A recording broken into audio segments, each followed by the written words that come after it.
Bonjour à toutes et à tous, nous allons aujourd'hui parler de fibre optique.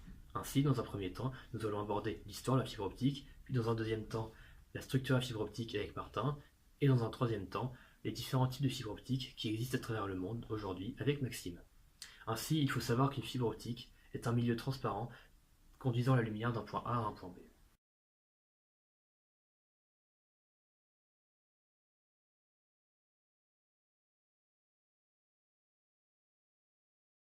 On va commencer par étudier l'histoire de la fibre optique à travers les siècles.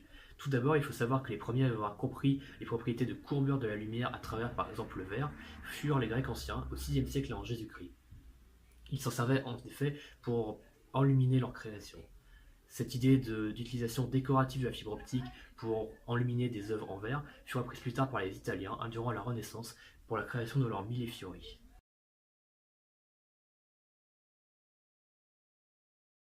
C'est en 1840 que la première étude scientifique de la courbure de la lumière fut apportée par Jean-Daniel Colladon et Jacques Babillon, qui firent une expérience que nous vous montrerons plus tard. Enfin, en 1964, la première fibre optique transmettant des informations par la lumière fut créée, mais ce n'est qu'en 1970 qu'elle put être utilisée par le trio Robert Maurer, Peter Schultz et Donald Craig, étant donné que la première, de 1964, avait des pertes extrêmement élevées sur seulement quelques centimètres, alors que celle créée en 1970 permettait de transmettre des données sur plusieurs kilomètres avec de faibles pertes.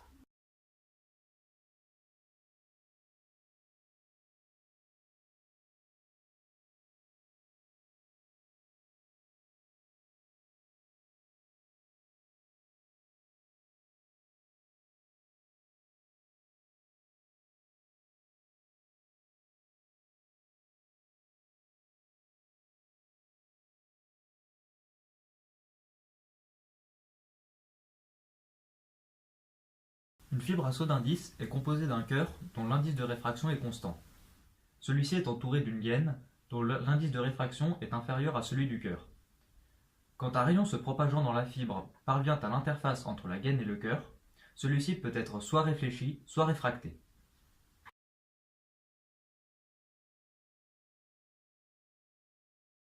Voici la loi de Snell-Descartes. Il y a réflexion à l'interface si le rayon réfracté est supérieur à π sur 2. Puisque le sinus de π sur 2 est égal à 1, la relation se simplifie ainsi.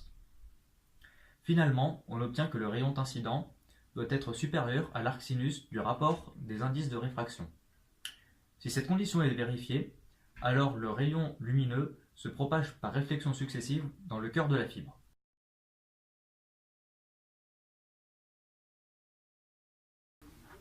Les avantages de ce type de fibre sont que le signal se déplace à la vitesse de la lumière et qu'il parcourt de plus grandes distances que dans des câbles en cuivre plus classiques. Cependant, une partie du signal étant réfractée, on observe une forte atténuation du signal qui oblige à ajouter des répéteurs à intervalles réguliers.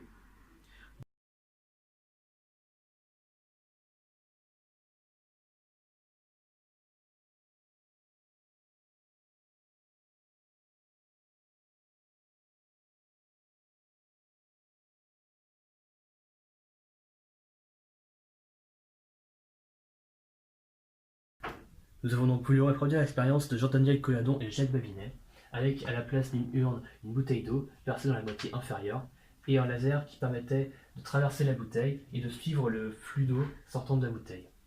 Nous avons mis dans l'eau de l'encre rouge afin qu'il puisse plus efficacement retenir le laser et qu'il soit mieux visible dans le flux d'eau.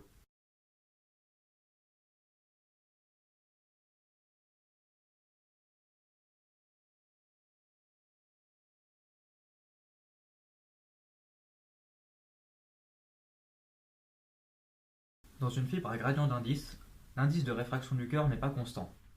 Il est maximal sur l'axe optique et décroît en se rapprochant des bords. Ce type de fibre utilise la réfraction car le rayon est constamment réfracté quand il s'éloigne de l'axe optique.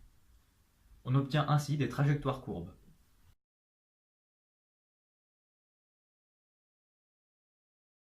C'est le même phénomène qui est à l'origine des mirages. En effet, l'air est de plus en plus froid à mesure que l'on monte vers le haut, ainsi l'indice de réfraction est plus faible, et on a donc une réfraction plus élevée de la lumière, qui qui peut partir d'un point et passer sur une trajectoire hyperbolique très loin dans le ciel avant de revenir jusqu'à un observateur qui croira donc avoir un objet juste devant lui alors qu'il est en réalité à plusieurs kilomètres et derrière des dunes.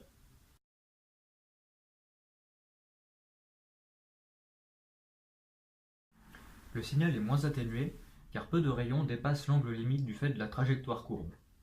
De plus, le signal ne s'étale pas car les rayons se rapprochant des bords ont plus de distance à parcourir mais se propagent également plus vite du fait de l'indice de réfraction plus faible.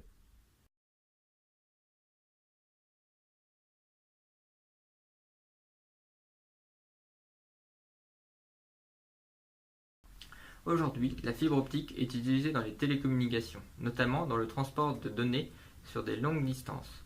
De plus, elle est utilisée dans la médecine, notamment en fibroscopie ou en opération à distance, mais aussi dans la recherche ou plus surprenant, dans le textile.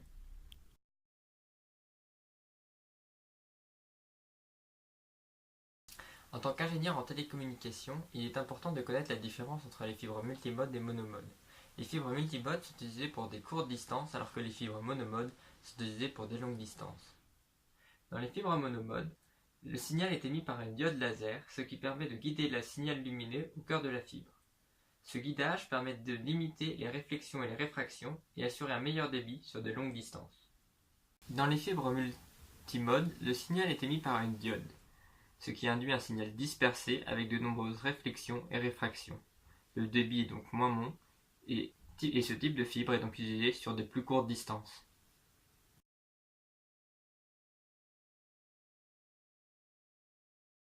Deux problématiques actuelles de la fibre optique sont l'ouverture numérique et le rayon de courbure. L'ouverture numérique est le cône d'acceptance entre la source lumineuse et les bords de la fibre, permettant la propagation du signal au cœur de la fibre. Le rayon de courbure est le rayon maximal permettant de plier la fibre sans atteindre l'angle limite. Comme l'a expliqué Maxime, cela induirait des pertes par réfraction. L'angle limite est limitant pour les fibres multimodes, puisque cela, à cause des réflexions et réfractions, induirait une forte perte de signal. Le rayon de courbure n'est pas atteint pour les fibres monomodes. En effet, la fibre se briserait avant, à cause de sa circonférence trop petite. Elle se briserait comme un spaghetti.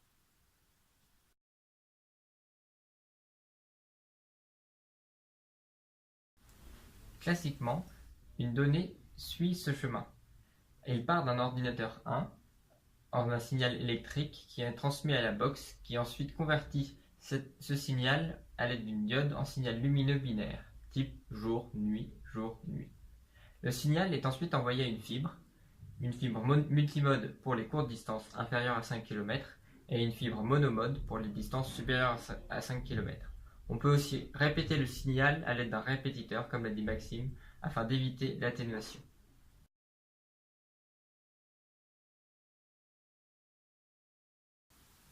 Ce qu'il faut retenir de la fibre optique aujourd'hui sont les différentes technologies qui existent, les fibres à gradient d'indice et à saut d'indice.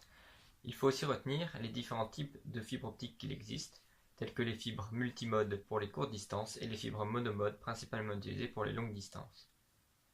Il ne faut pas oublier que la fibre optique est présente partout, mais principalement dans les nouvelles technologies et dans la télécommunication.